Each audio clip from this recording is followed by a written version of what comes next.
Hi, folks. This is Mark by Mark A. Foster, Ph.D., for the Institute for Dialectical Metarealism. Let's get rolling. It's been a couple of weeks, maybe a bit longer than that, since I've made one of these podcast episodes. Um, I guess I've been busy doing other things. Have a new blog site, markfoster.blog. Been posting to that a bit. Been posting at Quora.com even more. Been working on my book even more. But then this happened. Then this happened. And hmm, Assad was brought down, as I'm sure you all know.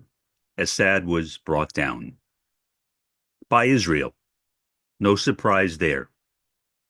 An extensive bombing campaign in Damascus, Syria. And now Assad is in Russia, where he's been granted sanctuary. And I assume he'll stay there for the rest of his life. I don't know. I mean, he's a young man. I didn't realize how young he was until I started reading about him. I think he was born in 2001. Is that right? 2001? My goodness. Young man. But he is out of Syria. He's gone. I assume for good. I can't imagine any circumstance where he would go back, although stranger things have happened, such as the re-election of Donald Trump. That's pretty strange. I wanted to read for you um, something from my book, my current book, Eudaimonic Utopia, which I wrote on the subject of Assad and the subject of Syria, and what I think it may um, mean for all of us. I think it means a lot, and not necessarily something that's that good. In my experience through observation, the majority of things that Israel has done in my lifetime have not had good results. Not had good results. I can't speak to the intentions of the Israeli prime ministers. I can't read their minds, but I can watch what has happened as a result of the actions taken by Israel. What do we have? We have two prison camps, Gaza and the West Bank. That is the result. That's what I have seen in my lifetime. And it's not very pleasant for me as a guy from a Jewish background, from a non-practicing Jewish family. It's not pleasant at all. But that's the reality. I face it every day, not with any happiness, but knowing that these people who are doing what they are doing will at some time be judged, I believe. And I think that that judgment will not be very favorable for them. But that's just my own opinion. I could very well be wrong. I'm happy I am not in the position of being their judge. I would not judge them very well. I would not judge them fairly at all. That's not my job. In any event, let me go ahead and do what I said I would do and read the that thing for you. I have the screen share set up so I can do that. It'll place me into that small box in the upper right-hand corner, and there it is. You can see it now, I hope. Um, it's the second paragraph from the bottom.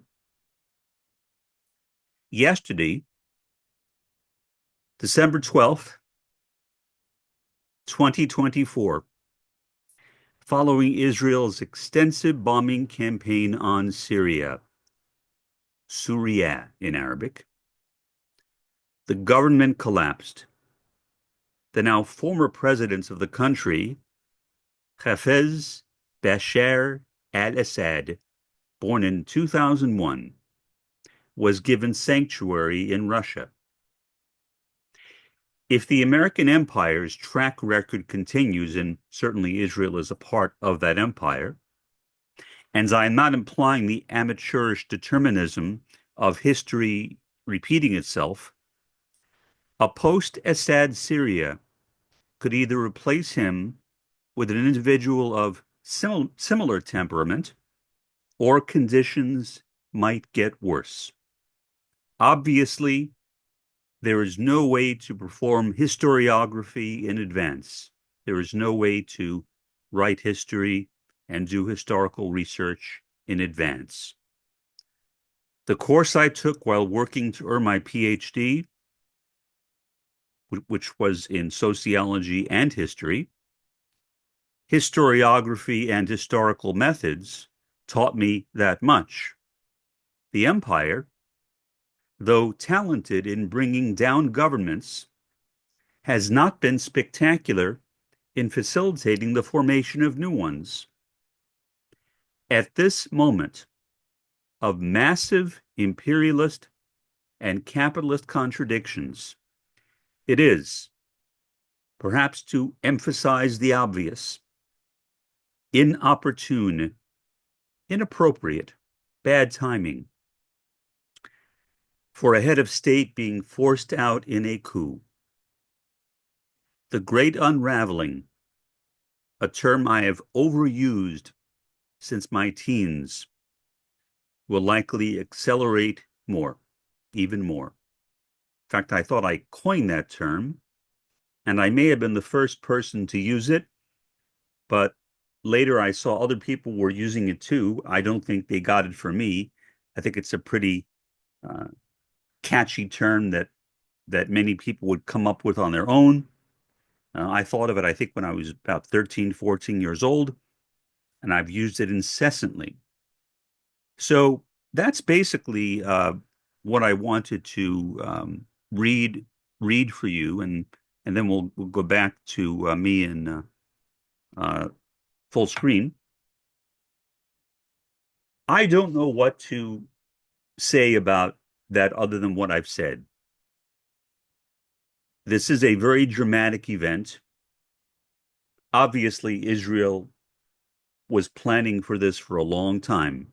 You don't do a bombing campaign on Damascus, Syria, as the result of a spur-of-the-moment decision. So presumably, Netanyahu and his government have been planning this months, maybe, years, maybe, I don't know. But I guess they felt, for whatever reason, that this was the appropriate time to do it. But is it the appropriate time, or would any time be the appropriate time? Was it appropriate, for example, for the U.S. to go into Afghanistan?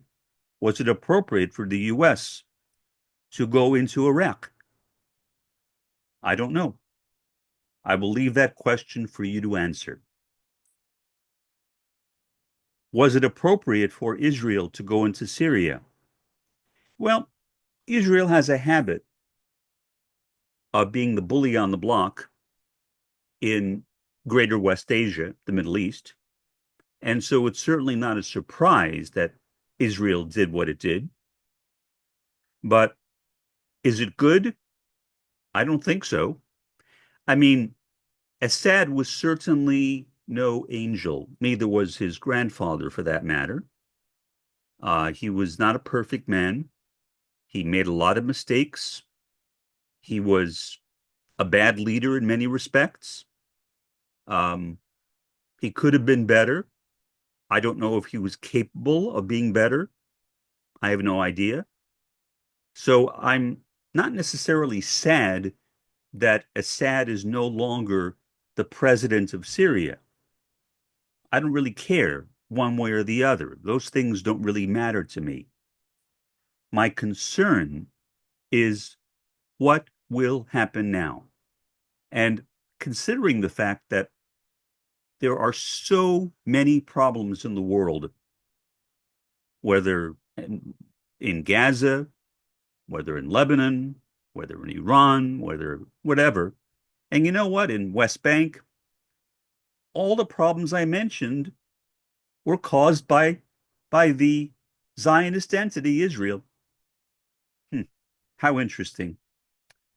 In any event, I don't know what will happen, but certainly the people of Syria have a really big responsibility on their shoulders.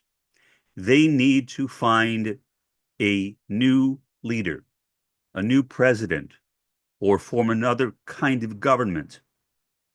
Whether the new leader will be any better than Assad was, who knows? Maybe. I hope so.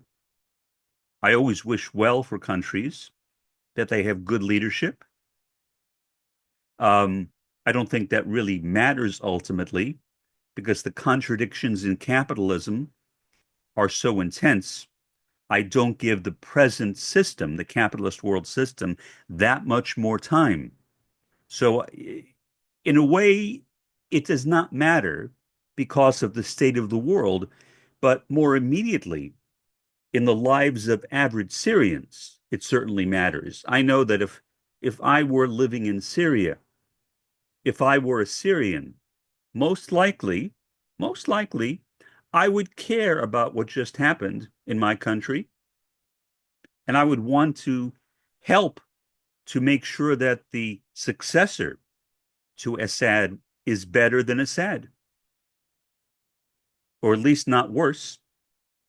And there's a good chance that the person might be worse because you can't control those kinds of things. You're not talking about a situation of an election where you elect a person into office. And even with that, what did the American people do? They elected a twice impeached, multiple convicted felon. Now, the competition was not that good either in the form of Kamala Harris, but I know people. I know people who may very well suffer. People who are trans, people who are gay, people who are lesbian, because of the Trump presidency, if Trump is successful in getting his agenda through. So that's also a part of what's happening in the world. And that complicates matters, I think, for Syria.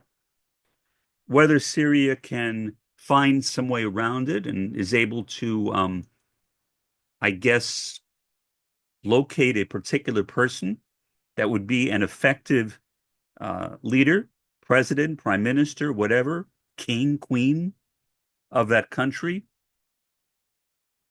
needs to be watched for. I don't know.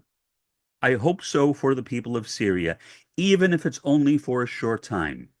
The people of any country deserve to have some kind of peace. And God knows that Syria has known anything but peace for years now. And they deserve a bit of peace, I think. I would like to see them have it. Will that happen? I don't know. Certainly, the U.S. was a major reason why the Syrians did not have peace. Israel was also a major reason for it. Will that change? I doubt it personally, but I hope so. So for the time being, signing off as usual, we are booned. We are booned. We are booned. This has been Mark by Mark A. Foster, Ph.D. for the Institute for Dialectical Metarealism. Have a pleasant day and an even better day tomorrow.